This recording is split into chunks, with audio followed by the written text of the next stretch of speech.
Good morning, everybody. It's Tuesday, the 17th of March. It's St. Patrick's Day, so happy St. Patrick's Day. My name is Sharon, and I'm sending you a quick vlog here from Glengrove Studio in Canberra. I've never done this before, as you will probably be able to tell. But that's okay, because I actually just wanted to share some ideas for some other singing teachers who might be trying to figure out how to set up some online teaching. This is a brand new area for me, and while I have sat in on some webinars with ANATS and the AVA associations here in Australia, and I've had singing teachers with my friend Dr. Daniel Robinson in Brisbane via Zoom. I actually haven't taught via Zoom before, but with the coronavirus epidemic upon us, I'm trying to get ahead of my immediate need and start sorting it out so that hopefully I can keep helping my students sing while they might be in isolation of some sort, and also maybe preserve my ongoing income ahead of term 2. There are a lot of questions around coronavirus. I'm not going to talk about that at all today. I'm only going to talk about in my studio what I'm trying. So effectively, this is kind of like day one for me. Yesterday, I got it all set up. And I have a great client named Isaac Gordon who jumped online. He uses it a lot in his business, and he generously spent an hour with me teaching me a few tricks and things to try. I then had 3 brave students yesterday who tried a lesson with me. One a primary school aged girl, one male adult, and another male adult. So they were in very different circumstances. I have to say the first male adult one didn't quite work. It took us about 20 minutes to get my connection working, and I couldn't quite pinpoint why yet, but I've rescheduled his lesson. He was really happy to experiment, and we'll try again today or tomorrow. The other 2 lessons went really well yesterday, and the biggest challenge for me was actually adapting the way that I teach into that slightly new medium. I'm going to say that the one that I did with the primary school age girl probably needs a lot more adaptation from my end, because suddenly she was at home in her environment. She had a lot more distractions, and I kind of didn't have her in my normal sphere of influence here at the studio. So I'm going to think creatively about how I can adapt that for her. I think she did quite enjoy the whole novelty of it, but I know if it's going to work with her going forward, I'll get a little bit more creative. That probably means things like I'm going to maybe just put on hold some of the stuff that we had started in the studio this term. I won't push really hard on some of the goals and stuff. Everything just needs to be kind of put in a bit of a holding pattern. I'll look for things that I can engage her with, both vocally and theoretically, in a slightly different way while she's jumping online at home in her bedroom. The plus I noticed already yesterday was I'm actually seeing people in their environments, and I was like, wow, this is really cool. Normally they might describe for me where they practice or what's around them or what their family situation is like. But this actually is a really cool way for me to experience what they're experiencing while they're singing. So I reckon there's going to be invaluable insights going forward that I'm going to gain through having this kind of relationship with them. I will say that there's a few people who are hesitant to try it or feel that it's definitely not going to work for them in their environment. I'm going to have one more pitch at maybe selling them on it. Today I'm going to try and put together a kind of a handout of the ways that I can see it might work and all the different ways we could try it on your mobile phone, on your iPad, on your laptop, on your desktop computer. And also let them know some of the ideas I'm trying to pull together about different types of lessons we can do. You know, all those things we put on hold and meant to do one day. Oh, I've always meant to show you how key signatures work. I've always meant to show you more about how some laryngoscopy clips.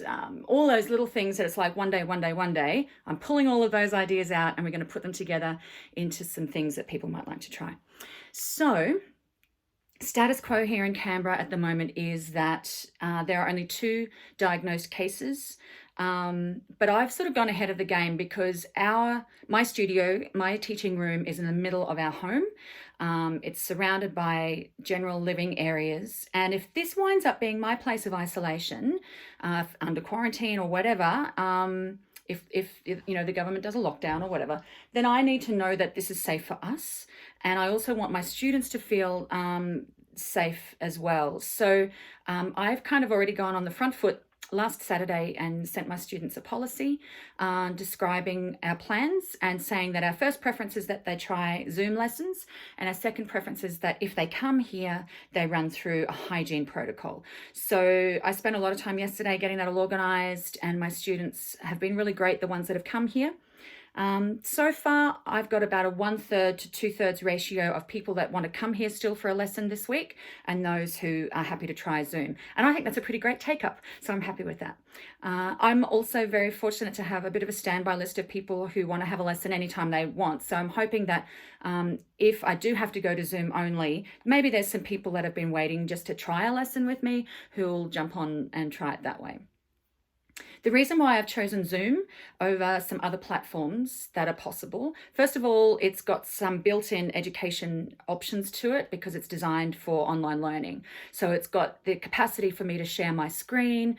We can set up a whiteboard. I can use laser pointers and highlighters and circle stuff. So if I wanted to say, put up a picture of a larynx, for example, and I wanted to draw the students' attention to stuff, I can use a little laser pointer and do that with my mouse. So lots of options there for me. Also, I know people who use Zoom, so I've got a network of resources I can turn to for help. It's more stable than Skype as well, as long as the internet connection is good. And it's got the app set up, so you can use it on multiple platforms, which is great. In my studio, I've been playing around in the last day or so, and I've come up with a configuration that I'm going to try today. So I tried something yesterday and it wasn't quite right. I've changed it and I'm going to try something else today. Who knows? I'll probably try something different tomorrow. But anyway, I'm going to pick up the camera and give you a little look at what I'm trying. So I've set up my laptop. I don't know if this is going to work, but we'll have a go. So here's my keyboard. And I've put the laptop on this stand that I've got. It's a stand that's actually for percussionists that I bought a few years ago for some orchestra pit work I did. I'm just making do with everything I've got here.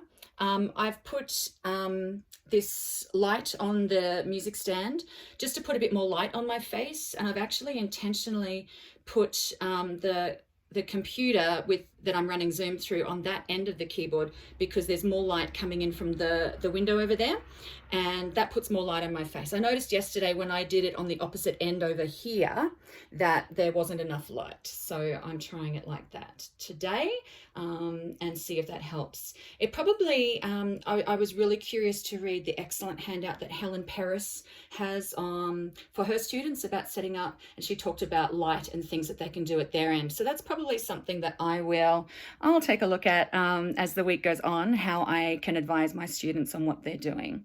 I've also played around with microphone setups and stuff, and I find that with you can see here, I've got my little kit of earbuds ready to go. This one goes straight into my MacBook, old school 3.5mm jack on the end. And the microphone that's just in, I'm showing you stuff that you can't see. Okay, new at this, sorry people. So that's my regular laptop earbuds that came with one of my phones ages ago. And it's got the normal Apple Play and mic setup. That's actually working really well on Zoom so far. I know I could get more sophisticated, but at the moment that's working. I also have on the desk here this USB mic, a snow globe, a blue snow globe, snowball, one of those things. I'm noticing that it's picking up the piano just with a bit more resonance and stuff. So if I really want to use the piano for people to listen to something, maybe I'll switch over to that. I can have those two both plugged in to the laptop at the same time, and I can switch on Zoom really easily between them in the middle of a session, so that's handy. This one goes into my iPad because I can run on my iPad as well. So if I wanted to do a session with someone on my iPad, I can do that. And the other one is my regular phone one for my iPhone. And that means if I do need to talk to somebody on the iPhone, Zoom or FaceTime, if people want to FaceTime, I'll use these guys with my iPad or my thing. But with FaceTime, of course, I can't screen share. Okay, so those of you who don't know me, you're noticing that I'm jumping around excitedly with all these ideas all over the place. I hope I'm not getting too confusing. What I noticed, of course, there is a lag time in recording sorry, when I'm running the lesson, say I want to do some warm-ups with somebody, there's kind of two ways I'm noticing I can do that. I can play something for them and then get them to sing it without accompaniment. Because if they sing while I'm playing, it comes back to me delayed. They're singing along with what they hear, they're in time, but I'm getting about like a one note, one beat delay kind of thing. It's probably not a very exact scientific expression, but that's my perception so far. What I tried yesterday with a younger girl was just because she became quite self-conscious about me demonstrating something and then her repeating it with nothing. So I just said, okay, just sing along with me. I could see her mouth moving. I couldn't hear her voice as well.